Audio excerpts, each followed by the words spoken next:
Hey guys, it is time for the 10-minute topic. And today's topic comes again from that long list of TikTok comments on the video that I posted that I showed you in the last segment. I won't make you watch it again. But yeah, I posed the question to TikTok and they did not disappoint with questions. So today I'm answering this one right here.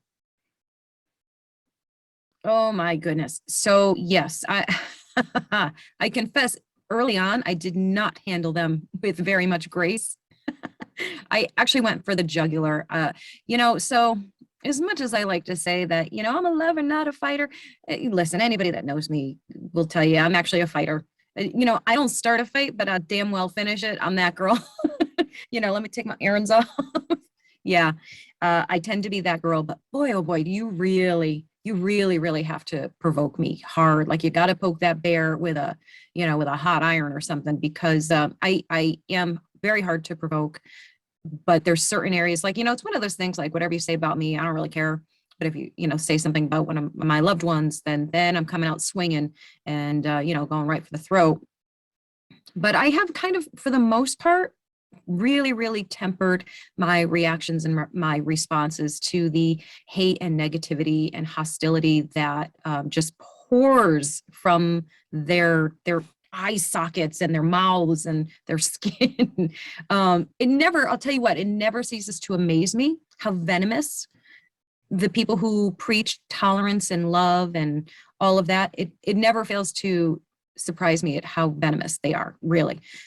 I've just stopped caring, to be honest with you. It does not anymore phase me. And what it took was a lot of repetition of that mantra that, what people think of me is none of my business. And that is something I truly take to heart, because I think when you start taking, and I mean this good or bad, praise or criticism, and critiques are a totally different topic. That's a totally different thing that you should take into consideration. But criticism and praise, I try not to take any of it to heart. I try not to think about it at all, because I think it affects your authenticity. I think it affects everything that you do. So, if I get a big ego because people are like, oh, you're so funny, you're great. I love to hear that. I'm not saying stop saying that to me. I totally want you to say those things to me. Absolutely, please do. But I take that with the understanding that I'm only as great as the last thing that I did. If that makes any sense. Tomorrow I could make a really stupid comment or video and get slammed for it, and then everybody hates Elsa. It could happen. And that's just a reality. Like you're not always on top, right? And as far as the negativity, here's my feeling on that. People who take the time, like take time out of their day and their life to attack other people, particularly people on the internet, people that they don't know anything about other than, short clips of videos, and attack them and say hateful, vile things to them. That's just not a reflection on me. That's a reflection on them. That's a reflection of their character.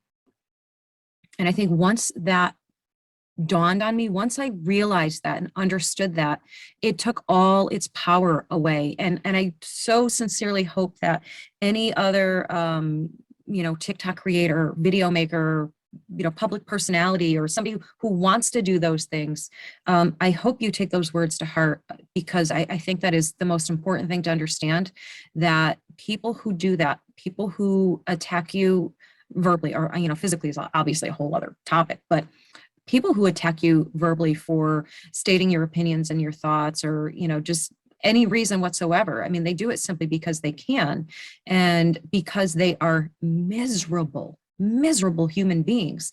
And that's, when I realize that, I'm able to kind of put myself in a feeling of sympathy or pity towards them, instead of the place of anger where it would initially get me to.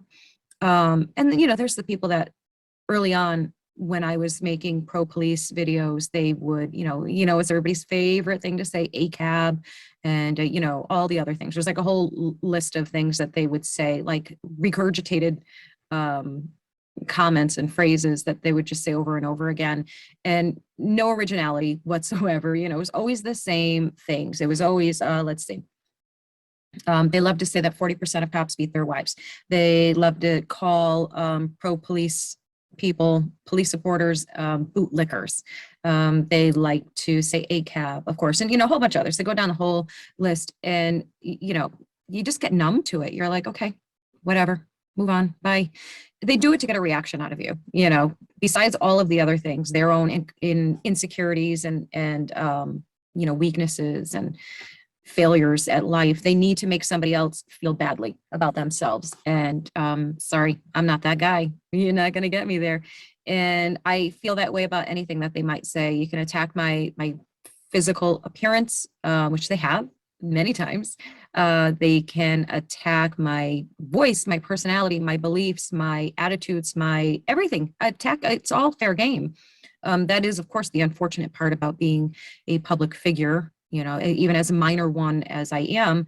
That is part of the deal. I'm not condoning it. I'm not saying it's okay. Just I'm a realist, and I accept that that is the fact, that when you put yourself out there for people to, you know, consume, that's part of the deal. So you do have to have a thick skin. You have to be really, really tough and resilient. And the way that you get that way is to have a deep understanding of, you know, the psyches of people who do that, who do those things. You know, the reality is no one who is happy and content and at peace with their life and their choices will attack another human being. They just won't do it. They don't do it. It's not it's not in their DNA. It's not in my DNA to do that. So all they get is sympathy, and they definitely get some snarky responses sometimes. And that this is referring specifically to, because where I deal with this the most is on TikTok, because that platform is just, that platform is notorious for trolls and, you know, really, really hostile people. And I think Twitter is the same way. I'm off of Twitter. I haven't been on Twitter for a long time now. Who knows? Maybe I'll go back now that Elon Musk is a major shareholder. I don't know. We'll see. I haven't missed it at all. It's not a platform that I enjoyed at any point in time. Sorry, but we'll see. Who knows? Now, I never say never, right? But yeah. So anyhow, so I mostly deal with this kind of stuff on TikTok. Oh, what was that? You'd like to hear my favorite comment that I got from somebody? Somebody told me that next time drink the bleach, and what she was referring to is my hair color. And of course, by drink the bleach, she means for me to die. Isn't that sweet? Isn't she lovely? And lo and behold, she was one of the few. Now, most of these people have no profile picture, and they don't have any videos. They don't make any videos, and they don't have a profile picture or a username. It's usually like user 1735498, you know, or something like that. And this particular one made the mistake of having her name, her real name, up at the top as her username, and a profile picture of herself. So I'm a little bit petty. All of those things that I just said a minute ago, let's pretend that you didn't hear me say that. Okay, just for 1 minute. I can be a little bit petty. So I found her on Facebook. And I took a nice little scroll through her page, and found out all kinds of details about her, where she works, you know, where she went out for dinner the night before, blah, blah. I know it's creepy. I know. Don't say it. I know. Guys, I'm going to pull the zodiac card. I'm a Scorpio. Okay. And I get to use that as my excuse for many behaviors. I'm only half serious, half kidding. But you know, I guess it's a thing. I guess it's a thing Scorpios would do, and I am no different in that area. But anyhow, got some interesting information about this individual, and lo and behold, she works with people with mental challenges, mental and physical challenges. She is part of an education system, and she actually did work for the U.S. military. So I was very polite in my response. I did not do much of anything, really, to be honest with you. I didn't do much of anything, but on TikTok, you can do a video response. So you can have the person's comment, whatever they said in their comment, in like a little word bubble next to you or above you or around you in the video. And you can respond, or I should do it this way because you can't really see my hand, and you can respond to the comment that's right above you. And so that's what I did. I said a few things about the comment and gave some vague reference to knowing where she works and basically where she lives. It was non-threatening, guys. I was not threatening at all. I just simply stated that I found it really interesting that in her line of work and her affiliations, that this was the type of comment she wanted to be associated with towards another human being. And the comment, she deleted the comment, within the hour. It was gone, disappeared. But this is the kind of thing that these people do. And they usually do it under anonymity. They usually keep themselves protected. This was a particular person who failed to do that. So, my answer to all of them, really, the ones I should rephrase it. My answer to the ones with no profile pictures and no usernames and no videos and all of that, my answer to them is to make some videos, show your face, man up or woman up, whatever the case is, grow a set and show yourself. You're so brave behind that keyboard. You're a real tough guy. Show yourself. Let's have a real conversation. You want to talk? Let's do it. Bring it on. That's my response to them. And to, the others, it's just not worth my time. It's not worth my energy. And I try and I fail plenty of times at that. There are times absolutely that I respond and I don't use the level of self-control that I like to imagine I have. But generally speaking, I am unfazed. There's very little at this point that they can say that will offend me or hurt my feelings or make me feel sad or make me need a safe space or any of those things, because I simply don't care. I don't care. I believe in my message. I believe in my values and my commitments and all of those things. So they're pretty unshakable. So I guess that's where I come from when it comes to dealing with negative comments and hostile people like that. They just have no relevance in my life. Their opinions can't matter to me. They just can't.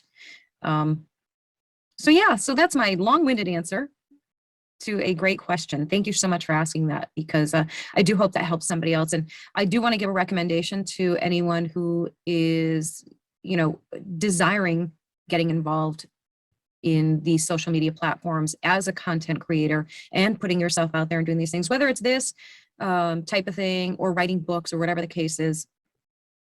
I would highly recommend reading the book, The 4 Agreements.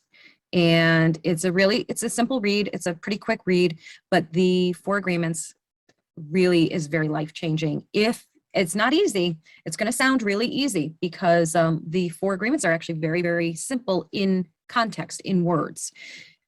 Practicing them, living them is a challenge. And I work at it every single day. Every single day I'm just at my most peaceful and content and happiest. So check out that book. I'll throw the link in the comments somewhere so you can get to it nice and quick. All right.